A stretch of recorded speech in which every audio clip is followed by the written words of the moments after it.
है, कभी वाचा के द्वारा, कभी कर्मेंद्रियों से कर्मों के द्वारा, क्योंकि एक ही ये शास्त्र गीता है।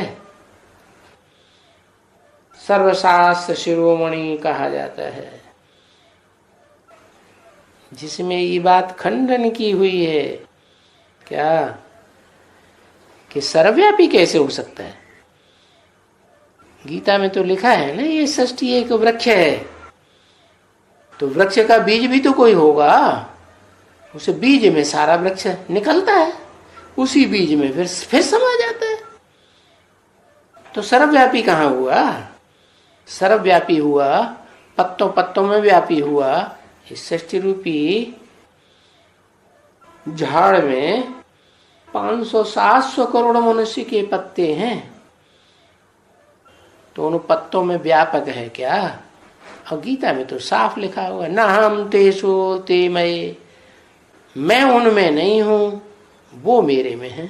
माने बीज में सारा वृक्ष समाया हुआ है, लेकिन पत्तों पत्तों में बीज नहीं समाया हुआ है, न डालियों में समाया हुआ है, न फूलों में, न फलों में।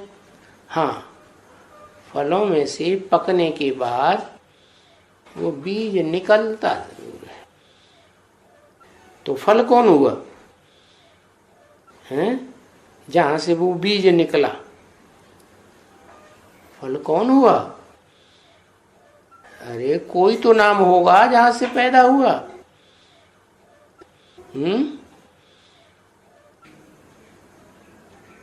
राम बाप से पैदा हुआ। राम बाप ही तो सारी दुनिया का बीज है, भारत उसका नाम है, क्योंकि ज्ञान जल में ही रहता है, बैकुंठ से लेकर अंत तक। बैकुंठ में भी ज्ञान जल में प्रकृति माता है।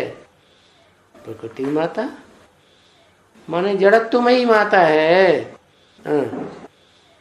प्रकृति चैतन्य भी होती है क्या? प्रकृति भी 2 प्रकार की है।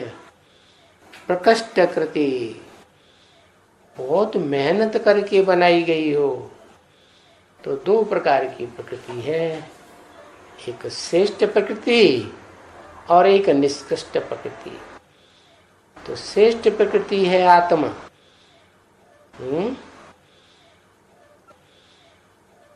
और जो थोड़ी नीची टाइप की है वो है शरीर। ये शरीर में 5 तत्व जड़ हैं, पृथ्वी, जल, वायु, अग्नि, आकाश। इन 5 जड़ तत्वों से ये शरीर बनता है, और ये शरीर विनाशी है, माने जड़ प्रकृति विनाश को पाती है, और जो चैतन्य आत्मा है वो विनाश को नहीं पाती। आत्मा सो परमात्मा कहते हैं, इसका मतलब परम पार्टधारी बनती है। कौन? वही मनुष्य सृष्टि की बीज रूप आत्मा।